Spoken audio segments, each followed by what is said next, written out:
It's very important to contribute something when we have some situation like this. What kept me motivated is just to focus on what is matter to us right now and where I can be most useful and effective. Yeah, that's what kept me motivated. Because I feel like we are under sort of the national crisis, that everybody have a role to play. And I felt that time that this is the time that my country need me most. For me, like I feel really happy that I'm kind of like helping them with this pandemic.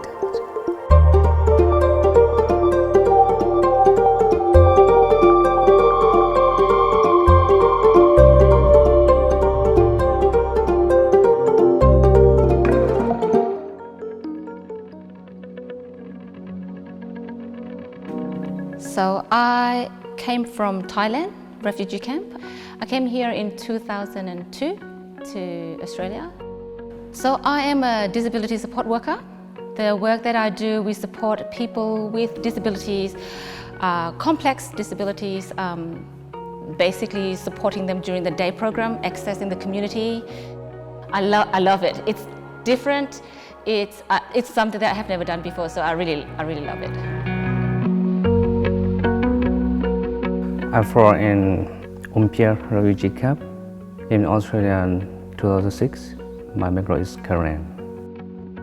I started working as a cleaner in 2011, and because cleaners is the good job. And I work in the ATO building in the city, and I start working 8 a.m. to 4 p.m. And my second job is Manchester Court, 5:30 to 9:30.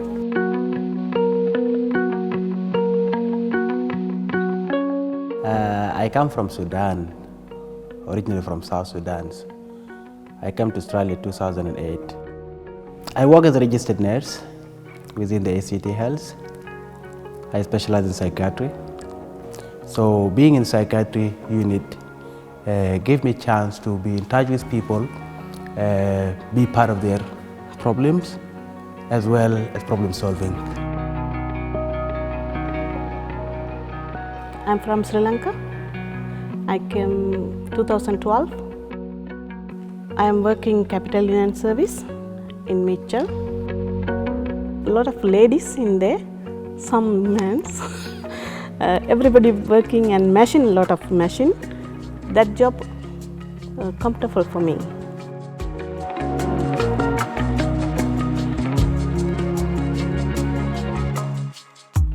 I'm Sudanese in background, and I'm now a Sudanese Australia because it's been a long time.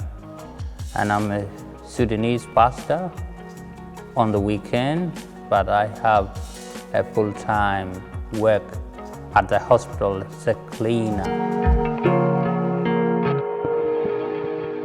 I'm from Afghanistan, so I'm Hazara, and I came to Australia in 2013. I'm an enrolled nurse in aged care. I love it because you're working with some of the lovely elder people. So, most of the time they're calling me son. So that's why I really love to work with them.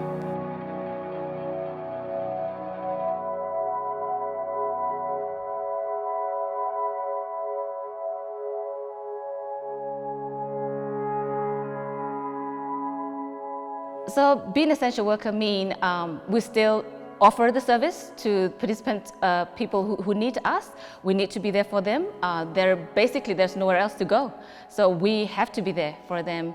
Without the essential worker, I think we will be, I think our community will struggle more than where we are at the moment.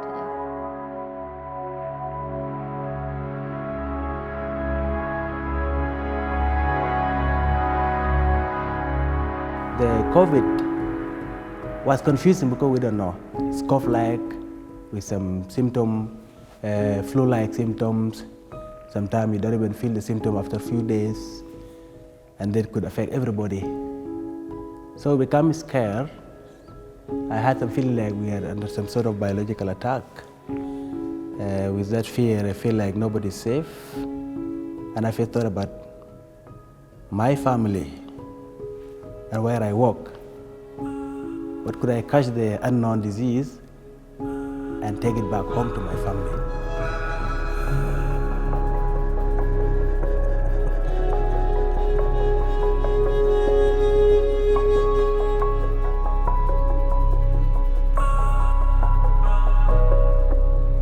That time is we can't stop via work. Company never stopped the work. Company advice we doing the hospital linen, but we are very careful. My boss is saying we are scaring, but we want to do that. Initially, we end up having almost all of the participants stay back, but then slowly they come back as we were able to contact with them and put forward the strategies of how to be COVID safe. We have to be mindful of the social distancing, but in saying that, while we're meant to be 1.5 meter at all time, it's not always possible. So what we do is just, cleanliness, hands washing a lot. And actually, it turned out that I think less of us got sick from the flu last year than past other years, which is interesting.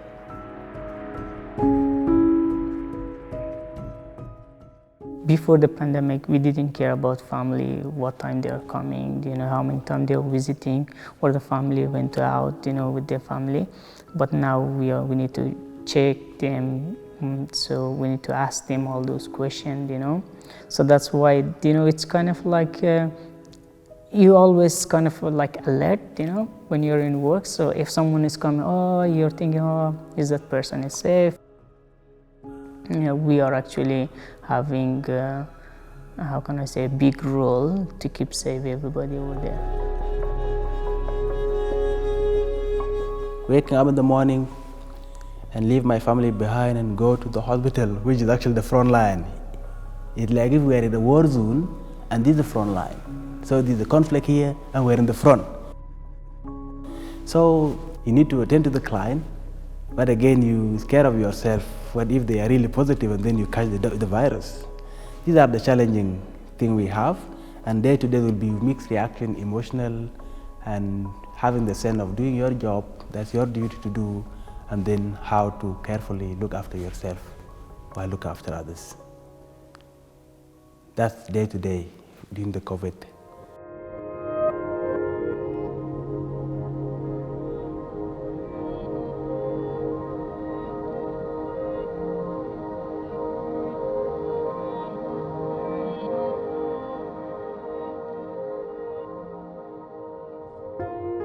Unsure, uncertainty, you're going into work each day, you know that other people are affected by it, by this pandemic, and everybody being told to stay home, and we are the one on the road going to work.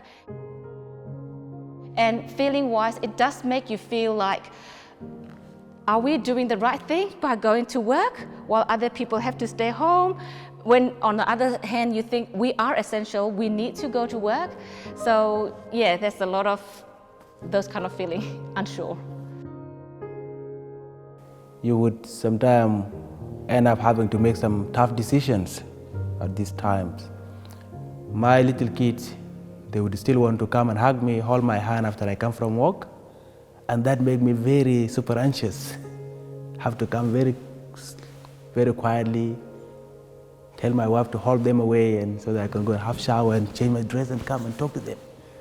It works, but it was always very tough thinking about that one.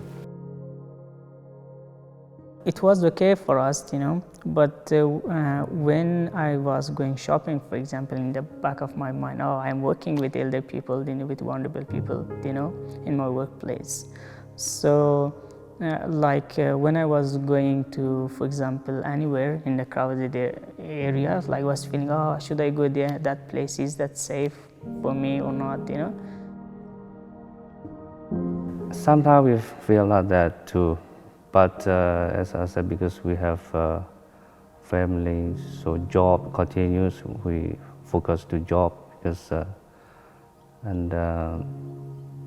I mean, here we paint everything, so we need to continue in our job. So that's it.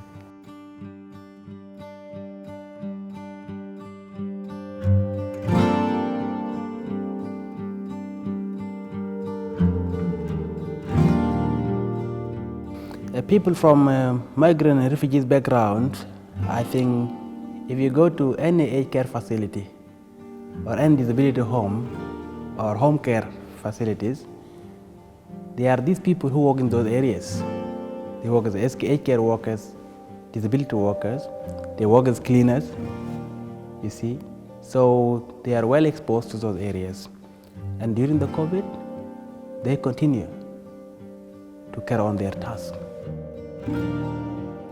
I guess the organization that I work with, there are all of the staff are from different part of the world, different background, mostly refugee as well, not just from Thailand, but other country as well. And people that come from that background is highly appreciated because they are hard worker. They just prove it through their work. And a lot of the parents or the people that we work with, they are very appreciative of the care that they receive. So that's been my experience. Yes, he's very appreciative at the hospital because when you work in that environment, every work counts to be valued. We work with the doctors, with the nurses, with the physiotherapists, and everyone loves each other in that point. That's the same thing. If you work as a priest too, you become a servant to serve others. That's the same thing. So I bring my priesthood to the hospital because I love to work with the people. When I started my nursing, I got help a lot from even Canberra, from a lot of family in here, So I kind of like feeling really happy when I'm giving some when I'm giving back to the community as well, So maybe they're feeling like that as well.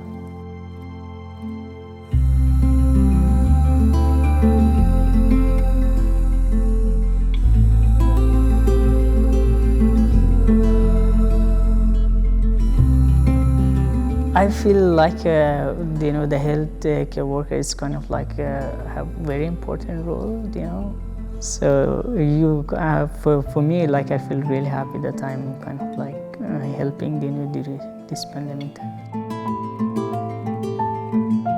What kept me motivated is that the fact that life still goes on, and sometimes we can get discouraged by what's happening around us.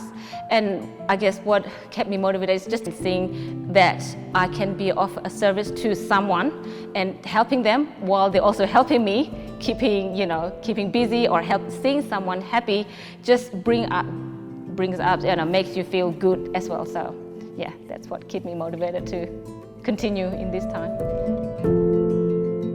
I guess when you do something, that's what your job to do, you do day by day, it becomes part of you. It becomes part of you. When you enjoy something you do, it becomes part of your life. So we enjoyed, myself, I enjoyed talking to people, listening to people and working with people. Feeling that I'm doing something to change somebody's life, it has always been my pride. So during the COVID, being a nurse itself is an important contribution to the society that I belong. And everybody would be proud that they have been able, of course, being grateful for having good health, to continue to work in this task during that time. It was important, I believe.